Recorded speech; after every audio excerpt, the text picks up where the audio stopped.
Hey guys, it's Bethany Wallace with Bethany Wallace Communications and Consulting. And I know it's been a really long time since I recorded or shared any video content with you, and I apologize for that.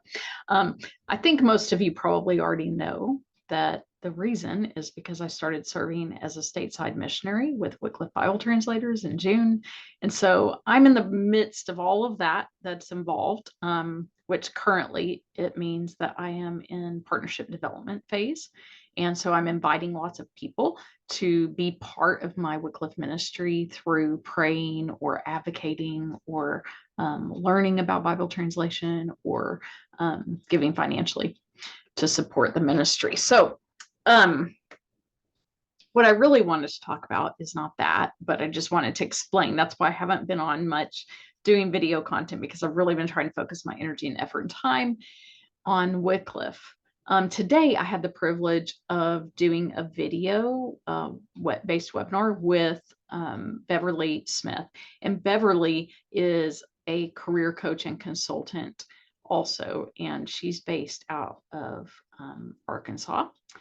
And she used to own a staffing agency, so she is pretty savvy about what employers want and need and what they're looking for in candidates. So I have done 2 webinars with her so far, and the first one was on soft skills and resumes, and today's was on interview skills and strategies and how to incorporate soft skills into your responses during interviews. And one thing that we touched on, which actually kind of came to us through a comment by another consultant whose name is David Ball, was the tie-in between emotional intelligence and soft skills. And I did a video about the differences between emotional intelligence and soft skills a long time ago. But it seems like even more relevant now because there is just such a push for both emotional intelligence and soft skills. So I just wanted to kind of share some thoughts on that.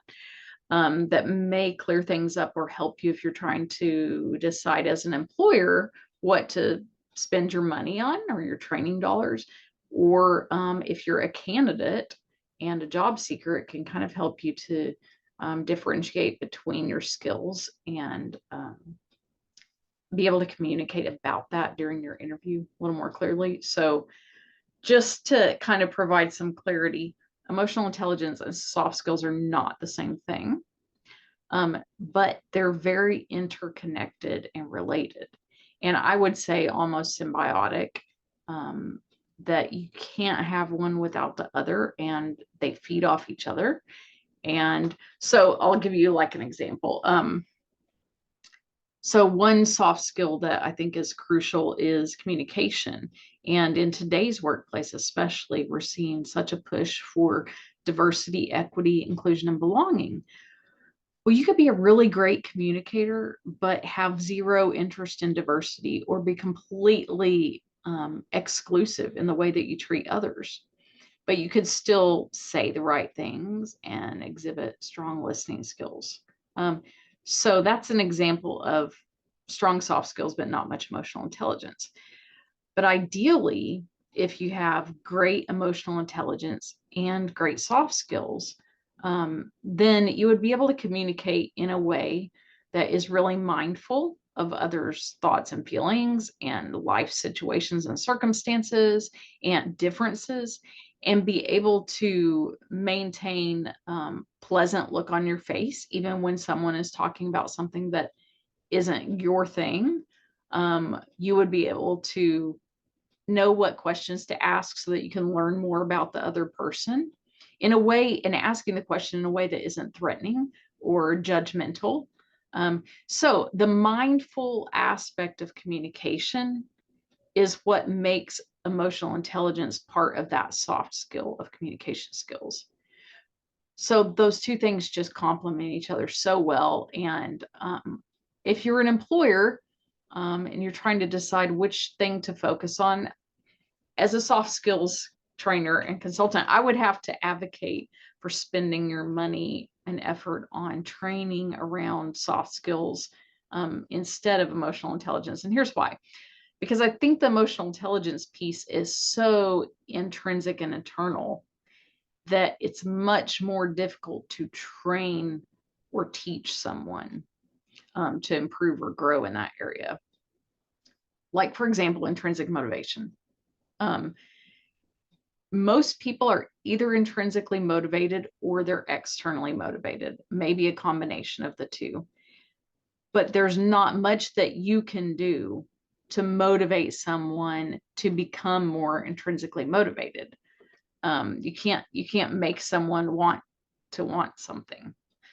So if you were going to decide, how am I going to spend this $20,000 training budget? It's so limited and I don't know where to put those dollars. Then spend it to train on skills that people can more quickly and easily gain or attain and that are most needed.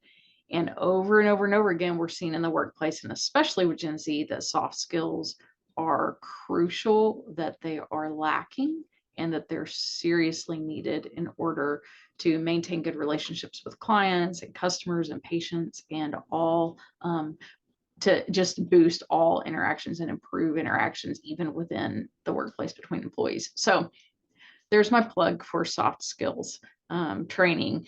And I would say don't neglect to address emotional intelligence, or at least encourage mindfulness amongst employees, and some one-on-one opportunities for people to build those emotional intelligence traits and qualities as well.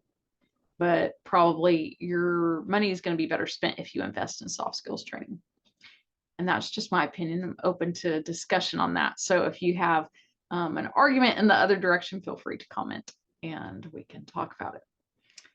Thanks for listening and watching, and thanks to all of you who have supported my business over the years and continue to do so. I hope that you have a really great holiday season.